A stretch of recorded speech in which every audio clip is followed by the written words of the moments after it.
माणूस मोठा हा प्रश्न नाहीये. प्रश्न हा आहे की जी मशीन आहे, जी माणसाने क्रिएट केलेली आहे, त्याचा उपयोग कसा करायचा, कोणत्या उद्देशासाठी करायचा, कोणत्या पद्धतीने करायचा आणि किती करायचा, याचं जर आपण तारतम्य बाळगलं नाही तर आपण डेफिनेटली परत एक वेळेस गुलामगिरीमध्ये जाणार आहोत. कारण 1947ला भारत स्वातंत्र्य झाला, ब्रिटिशाकडून स्वातंत्र्य झालं. आपण विकास केला, शैक्षणिक क्षेत्रात केला, आर्थिक क्षेत्रात केला, आरोग्याच्या क्षेत्रात केला. कदाचित आपले जेवढे ॲस्पिरेशन्स आहेत, अपेक्षा आहेत, तेवढा केला नसेल, परंतु केला.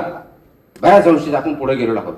आणि म्हणून आज आपण 21व्या शतकात महासत्ता उदयास येण्याच्या दृष्टीने स्वप्नही बघत आहोत. याच्यात वावगं काय नाही, अत्यंत बरोबर आहे.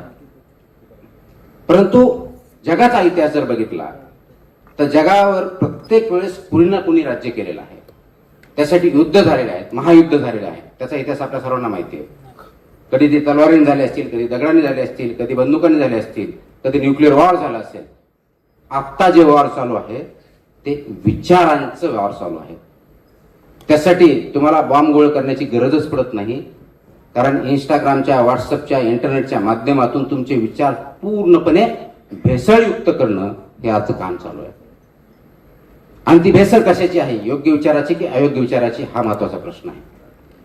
पण तुमचे विचार जर फक्त ऐकण्याचे असतील पण विचार करण्याचे नसतील तर मात्र तुम्ही त्या प्रवाहावर वाहत जाणार.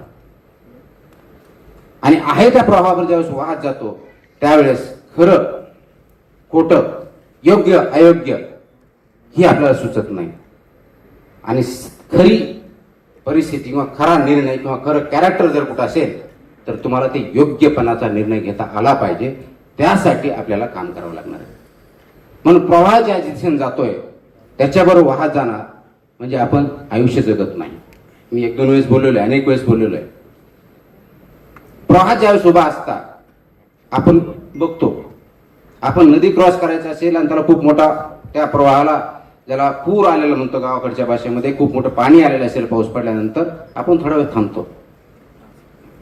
याचा फोर्स किती आहे, कोणत्या दिशेने येते, पाणी गढूळ आहे का नितळ आहे, गढूळ आहे म्हणजे आणखी पाणी येते असं करून घेतो, नितळ असेल तर तेवढा प्रवाह संत राहिली आपण अपेक्षित करतो. म्हणजे आपण थोडासा विचार करून बघतो की खरोखर आपण ही नदी क्रॉस करायला पाहिजे की नाही, हा झरा क्रॉस करायला पाहिजे की नाही, याचा विचार करतो.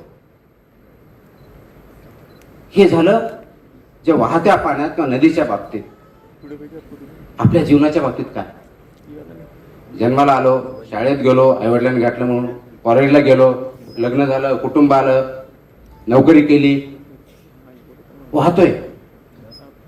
विचार केलाय की मला फोरकोळचीकडे यायचं होतं का मला दुसरीकडे कुठं जायचं होतं, किंवा आता ज्या दिशेनं, ज्या वेगानं, ज्या तऱ्हेनं मी चाललोय त्याच्यात काय बदल करणं आवश्यक आहे याच्यावरती विचार करतोय का.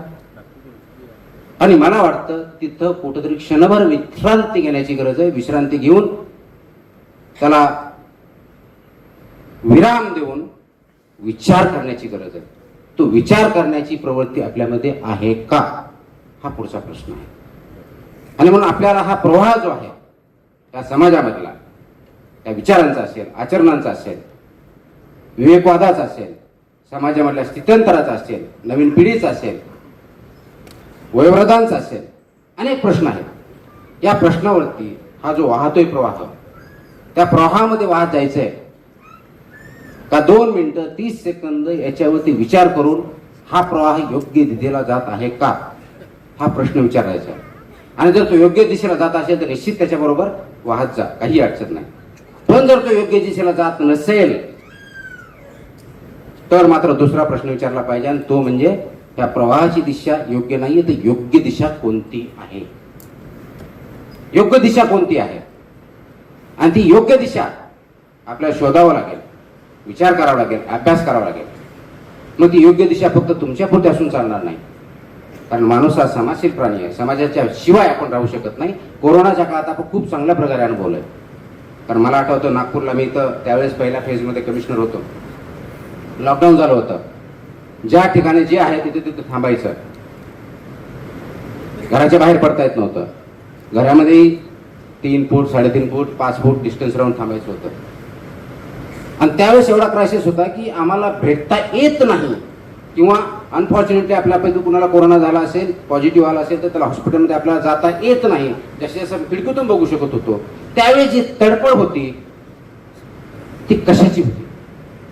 ती ह्याची होती की आपण एक सामाजिक प्राणी आहोत, आपण एकटे राहू शकत नाही याचं आपल्याला त्याच्यातून द्योतक भेटलं. त्यावेळेस प्रचिती आली आणि आपल्याला ते रिअलाइज झालं की नाही, आपण माणूस आहोत, जनावर नाही आहेत. आपण सामाजिक आहे, समाजाशिवाय आपण राहू शकत नाही हे आपल्या निदर्शनास आलं. म्हणून आज जो प्रवाह चाललाय तो प्रवाह जर योग्य नसेल तर योग्य प्रवाह तुम्ही जो निवडणार आहात विचार करून, तो फक्त तुमच्याकरता तुम्हाला विचार करायचा नाही, समाजासाठी तो योग्य आहे का अयोग्य आहे याचाही विचार करावा लागणार आहे. आणि तो जर विचार केला नाही तर कदाचित तुमचा हा निर्णय योग्य असणार नाही. कारण समाजाशिवाय तुम्ही राहू शकत नाही. मी समाजाविरुद्ध राहू शकत नाही असं बोलत नाही, समाजाशिवाय राहू शकत नाही. समाजाविरुद्ध राहू शकता प्रोव्हाइडेड तुम्ही करेक्ट आहात. तुम्ही एकटे जरी असाल आणि समाजाच्या विरुद्ध पोहण्याची तुमची ताकद असेल, कशाच्या आधारे? योग्यतेच्या दिशेत. ताकद म्हणजे पॉवरफुल म्हणजे जास्त माझ्याकडे पैसे आहेत, माझ्याकडे फोर्स आहे याद्वारे नाही. तुमचा विचार योग्य आहे, त्याच्यातून होणारी कृती योग्य आहे आणि समाजाची कृती चुकीची आहे हे जर आपण कन्व्हिन्स झालो असेल, ते पुराव्यानिशी सिद्ध झालेला असेल आणि त्याच्यामधून तुम्ही जो मार्ग निवडला त्यामुळे समाजाचं भलं होणार असेल, तो स्टँड डेफिनेटली घ्या. आणि अशा विचाराबरोबर बाकीच्याही लोकांनी, बाकीच्याही व्यक्तींनी, बाकीच्याही नागरिकांनी बरोबर राहिलं पाहिजे. आज होतं उलटच आहे. झुंडशाहीमध्ये आपण वाहत चाललेलो आहे. जसा प्रवाह वाहतो त्याच्यावर जे ओंडके वाहतात त्या ओंडक्याप्रमाणे आपलं जीवन झालेलं आहे. आणि म्हणून विचार करणारा व्यक्ती तिथं 2 मिनिटं जर त्या प्रवाहाला योग्य की अयोग्य विचारात थांबला तरी त्याला मूर्ख समजलं जातं, त्याला अयोग्य ठरवलं जातं. आणि हाच प्रॉब्लेम झालेला आहे. विचार करणं हे चूक नाहीये, विचार शून्यता हा प्रॉब्लेम आहे.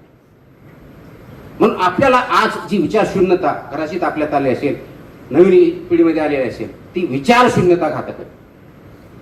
आणि हे फक्त मी बोलत नाही, याच्यामध्ये खूप मोठ्या प्रमाणात हाना अरेंड नावाची जे फिलॉसॉफर्स आहेत त्यांनी जर्मनीतून नंतर अमेरिकेत गेल्या, त्यांनी याच्यावरती रिसर्च केला आणि त्यांचं एक वाक्य आहे, त्यांनी ते असं म्हणतात की विचार शून्यता म्हणजे जगामध्ये सर्वात एव्हिल कोण असतं तो लोक नसतात, विचार शून्यता सर्वात घातक आहे. ती कशी?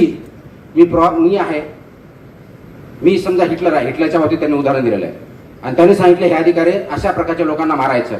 त्यांनी कोणताही विचार न करता, ऑर्डर होती, नियम होता, कारण तो राजा होता, रुलर होता, त्यांनी जे सांगितलं त्याप्रमाणे लोकांना मारलं. नियमानुसार तो बरोबर होता, नियतीनुसार अयोग्य होता, समाजानुसार अयोग्य होता. ही विचारशून्यता कुणाची? त्या व्यक्तीची. ज्यांनी केलं, ज्यांनी सांगितलं त्याची तर विचारशून्यता आहेच आहे. ज्यांनी केलं हे कर्तृत्व सो कॉल्ड, हे कर्तव्य सो कॉल्ड नियमानुसार, त्याची सुद्धा विचार शून्यता आहे. आणि म्हणून जर्मनीत एवढं मोठं संकट आलं, समाजावरती, देशावरती, जगामध्ये एवढं मोठं संकट आलं. तशीच विचार शून्यता जर आपल्यात असेल तर पुढचा समाज त्याप्रमाणे घडेल. आणि तो जर घडून द्यायचा नसेल तरी विचार शून्यतेतून बाहेर येऊन विचार करण्याची सवय आपल्याला लावावं लागेल. आणि विचार केल्यानंतर योग्य मार्ग निवडून त्याच्यावरती काम करावं लागेल. फक्त विचार करून थांबावं लागेल, नाही हा मार्ग योग्य नाहीये मग मी इथंच थांबतो, असंही चालणार नाही. आपल्याला योग्य मार्ग निवडावा लागेल. त्याच्यासाठी आवश्यक ते काम करावं लागेल, रिसर्च करावं लागेल, कोलॅबोरेशन करावं लागेल, गरज पडली तर संघर्ष करावा लागेल. ते योग्य मार्गाची निवड करावी लागेल. आणि योग्य मार्ग निवडल्यानंतर मार्गक्रमण करताना ते एकट्याने होणार नाही, दोघांनी होणार नाही. जसं उन्मेषने सांगितलं, आपल्याला कम्युनिटी आणि कोलॅबोरेशन एकत्र जावं लागेल. हे आपण करायला शिकलो तर मला वाटतं फक्त पृथ्वीवरच नव्हे तर आपले जेवढे काही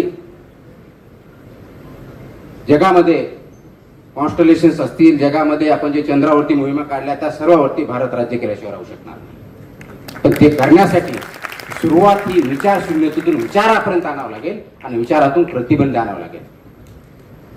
आणि जी सर्वात मोठी जबाबदारी त्या नवीन जनरेशनवरती आहे, यंगवरती आहे. आता हा यंग कोण, नवीन जनरेशन कोण? तर जो ऍक्टिव्ह तो यंग,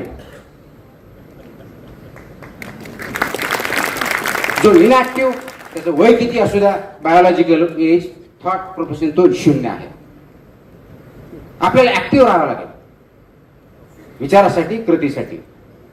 आणि प्रत्येक वेळेस प्रत्येक बाबतीत दुसरीकडे बोट दाखवणे ही जी सवय ती बंद करावी लागेल. कारण आपल्याला नेहमी असते, मी नेहमी म्हणतो NIMBY syndrome, not in my backyard, किंवा मराठीत आपण नेहमी म्हणते शिवाजी जन्माव दुसऱ्याच्या घरात. आणि आम्ही घरातली घाण काढून रस्त्यावर टाकणार आणि ब्लेम करणार महानगरपालिकेला. घरातली घाण समाजात टाकली आणि आजार आला म्हणून तुम्ही आजारी पडणार नाही. कोविड तुमच्या एकट्यामुळे आला नव्हता. कुठं जरी आला तो सर्वांना सारखाच पडतो, त्याच्याकडे कितीही पैसे असू द्या. त्याच्यामुळं सामाजिक प्रश्न ज्याला ग्लोबल कॉमन्स म्हणतो, हे जे विषय आहेत हे सर्व समाजासाठी आवश्यक असलेले आहेत. आणि त्याचा उगम हा प्रश्नांचा विचार शून्यतेत होतो आणि त्याचा विजय विचार करून कृतीत केल्यानंतर होतो. हा एवढासा प्रवास किंवा एवढा मोठा प्रवास आपल्याला जर करायचा असेल तर मला वाटतं यंग जनरेशनच्या दृष्टीनं, आपल्या सर्वांच्या दृष्टीनं आपण ही विचार शून्यता संपवूया, विचार करूया, योग्य मार्ग निवडूया आणि त्याच्यावरती काम करूया. धन्यवाद. जय हिंद, जय महाराष्ट्र.